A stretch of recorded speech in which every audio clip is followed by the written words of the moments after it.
Hello, ladies and germs. Today we're going to talk a little bit about James Baldwin and Sonny's Blues. Okay, um, and it's a long story, probably the longest we're going to have to read. But I make no apologies. You're in college; you got to do some reading. So, in this particular story, let's talk a little bit about James Baldwin first. Okay, James Baldwin, born in 1924, died in 1987, was African American, born and raised in Harlem, which is very important. Also important about him is not only was he an artistic, sort of artsy kid, which made you a target, he was also homosexual, okay, and pretty much lived his life in the open for most of his life. So he was a fearless man who had a lot to say about personal freedom, artistic freedom, which is very important here. Not just in terms of letters, but all arts. And at the center of this particular story, Sonny's Blues, it's about a jazz musician and about jazz, but it just as easily could have been about a sculptor. It could have been about, a rapper. It could have been about any number of, well, I couldn't have been a rapper because it's 1950s, but I mean, you could just replace any other art into it. It happens to be jazz because it also works with the race angle of this particular story. But anyway, he was homosexual at a time when that was not accepted, which pretty much any time before 10 years ago. He was black and gay, so that kind of two strikes against him in a way in his neighborhood, or certainly in terms of being an artist. And he was a huge champion of the arts and what they could do. And this particular story is, if nothing else, a complete argument about the importance of arts in the community and the world. Okay.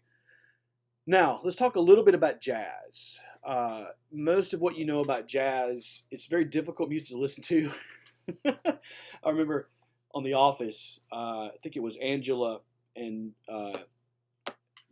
Dwight were talking to something to like high jazz. It all just play the same note at the same time. Yeah, it's complicated music, okay? But you need to look a little into what jazz means, okay? Jazz is not just a type of music. It is, with the exception of hip hop, one of the only art forms that actually originated in America. Okay, in a lot of ways, jazz is the quintessential American music. Okay, it was born out of the blues, which came out of Mississippi Delta, born of misery after after the Civil War during the Jim Crow era. Lots of socioeconomic hardship. I mean, this is nothing you don't know, but that's where the blues came from. Jazz, we don't know how it was born because we don't have any recordings, but pretty much it starts showing up around the turn of the century, the 19th century to the 20th century in New Orleans. It was the thing about jazz for hundreds of years in music. There's the it's pretty much it's in 4, it's in 6, it's in 3. If it's a waltz, it's in 3. Da da da da dun dun dun dun. 1 2 3 1 2. So those are all really straightforward types of music. But then here comes jazz, and instead of being 4, 1 2 3 4 2 2 3 4 3 2 3 4. Okay, that's how Western music is. They had what was called the Big Four, which was 1 2 3 dun, dun, 2 3 dun, dun, dun, dun, dun. And that little extra beat on the 4 is what gave birth to an entire genre of music, because then it gets syncopated and then it's all over the place, and that's why you get funky. And that's why jazz is so upbeat and so bubbly, is because of the Big Four. Thank you, whoever you were. In New Orleans around 1892, whatever it was, we would not have anything like we have now. So whatever you're listening to right now on Spotify or whatever you're listening to owes a debt of gratitude to the blues and to jazz. Okay, there's pretty much nothing going on right now that doesn't have those two things at its root. Anyway, so it's born of misery, out of New Orleans, turn of the century, but it's characterized by some things that other music is not. Is characterized by improvisation. What that means is it's made up on the spot. Okay. Yes, jazz is written down. Duke Ellington famously started writing out jazz charts. Jelly Roll Morton did the same. But for the most part, it's music played without music, written music. It's there, if nothing else, there's a chord chart that just has a couple of chords written down, and the musicians just play through it. So it's created on the spot. Okay, it's also characterized by virtuosity. You have to know your horn. If you don't know your horn inside and out, and by horn I mean any drums would be a horn. That's what jazz cats call their horn everything, or their axe. Gotta be axe, man. Sit in. You have to be able. You have to be a head cutter. Okay, so it rewards skill and virtuosity. Okay, only the best rise to the top. Okay, but also you have to be able to communicate in the minute. You have to be able to listen and communicate without language. Okay, you could argue the music is a language. Some people that don't even speak their own languages can play music together because they understand the language of music. If you play music at all, you know that it's like math or like music or like a language. So the more you know about, the better. And you have to be sensitive. Okay, the community, the group. Let's say you have I don't know. Well, let's go back to the New Orleans. You've got Dixieland Jazz. You've got a tuba, probably a drummer, a clarinet for sure, maybe a cornet, maybe a trombone. Okay, maybe a banjo is in there too. Okay, so that group is always percolating, playing something. Okay, but the group has to be doing its thing together for the soloist to be able to step out and take his ride. Okay, only if he has the support of the community can he then go forward and do what he needs to do, what he needs to be able to do. My wife was taking a picture of me here. She thinks it's hilarious I'm making these videos. Anyway, so think about what that means in larger picture. The individual can only succeed if the community supports and compliments him or her as they take their solo chorus. And remember, like I've said before, history is a tug of war between the group and the individual. Okay, the individual cannot exist without the group's support. The group cannot support without individuals. Okay, so there's this tension going on. So jazz, in a lot of ways, the rhetoric of jazz is this sort of it's a metaphor. Okay, what makes it American is that you have both. You have the individual and you have the group. You have people that can show off and you have people that can play together harmoniously. So you've got so jazz in a lot of ways is the perfect metaphor for America. This experiment we call America. Okay, but one cannot exist without the other, the group and the individual. Okay, so and I encourage you, please. Go out and take a look at some of these musicians they mentioned that are real musicians. We'll talk about that in a second. You can Google them and find them on YouTube and just listen to what this music sounds like. Okay.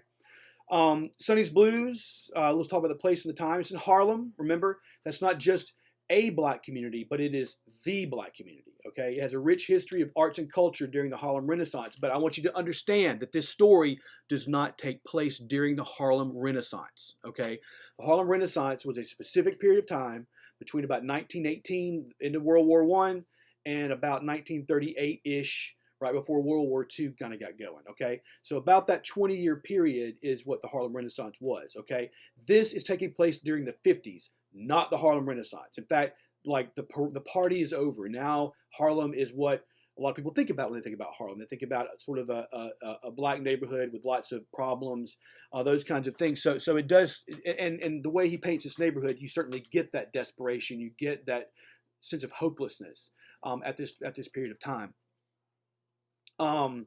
Okay, so the neighborhood's full of despair and drugs. I'm sorry, I'm looking at my notes here.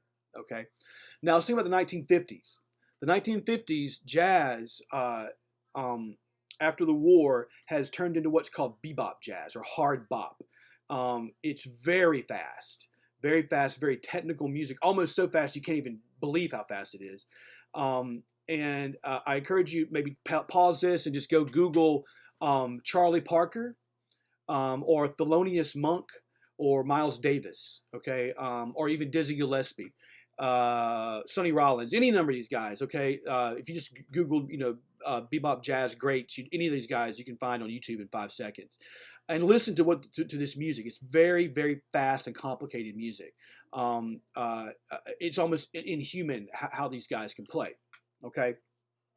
Which makes it all the more remarkable in the fact that every single one of these guys, to a man, from John Coltrane to Miles Davis to Cannonball Adderley, all these guys stone junkies from the get go. Okay, and the argument is, is it the heroin that makes them creative, or is it because they're creative they end up taking heroin?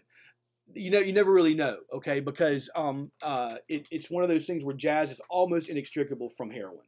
Not just jazz, obviously. Rock and rollers have their own problems with the heroin, and we've seen this time and time again. And forget about heroin, but just any kind of substance abuse. Artists are notorious substance abusers.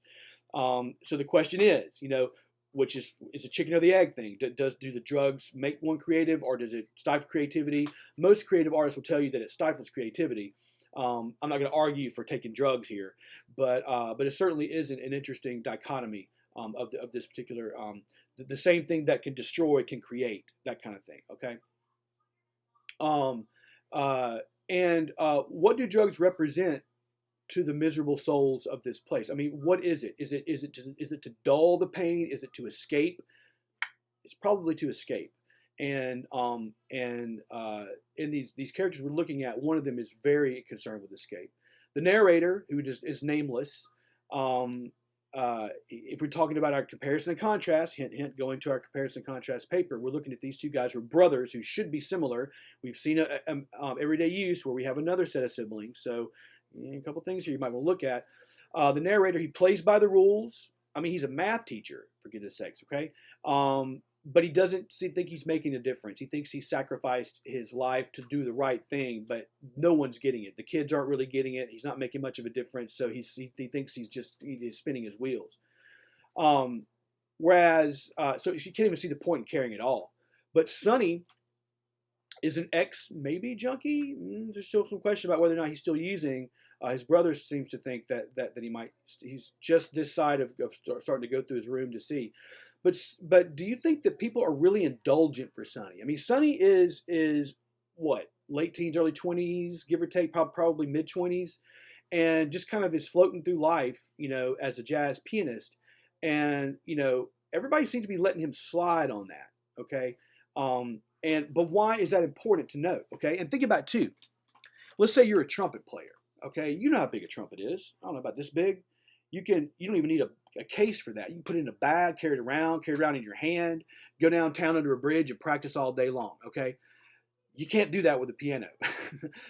Even the smallest piano weighs about 600 pounds. Okay, and you got to have a place to put it. So think about what this means. Okay, Sonny has to be encouraged by his family, supported by his family, to be able to put this piano in the front room. Okay, now again, there's no television, maybe radio. Okay, but it's in the front room, taking up the entire living room. And think about, have you ever taken piano lessons or been around people taking piano lessons or playing piano?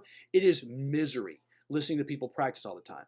So this is back when you couldn't go to YouTube and find like a chord chart and play everything. You had to listen to records and listen to the records and play along with it. So think about the hours and days and weeks and years of this that his family had to sit through, all for Sonny to realize his potential. Okay, I mean, they seem pretty self-indulgent here, but what's going on? Okay, because there's a reason here that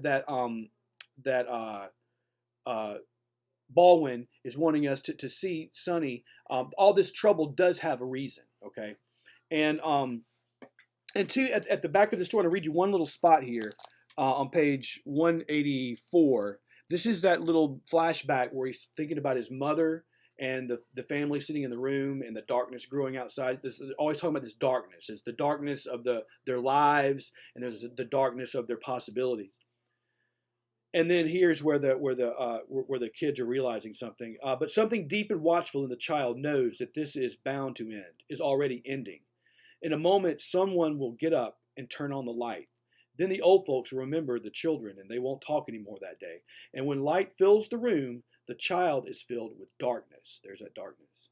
He knows that every time this happens, he's moved just a little closer to that darkness outside. The darkness outside is what the old folks have been talking about. It's what they've come from. It's what they endure. The child knows that they won't talk anymore, because if he knows too much about what's happened to them, he'll know too much too soon about what's going to happen to him. Okay, so the stakes are very high in this story. Okay, there is real darkness, there is real despair out there.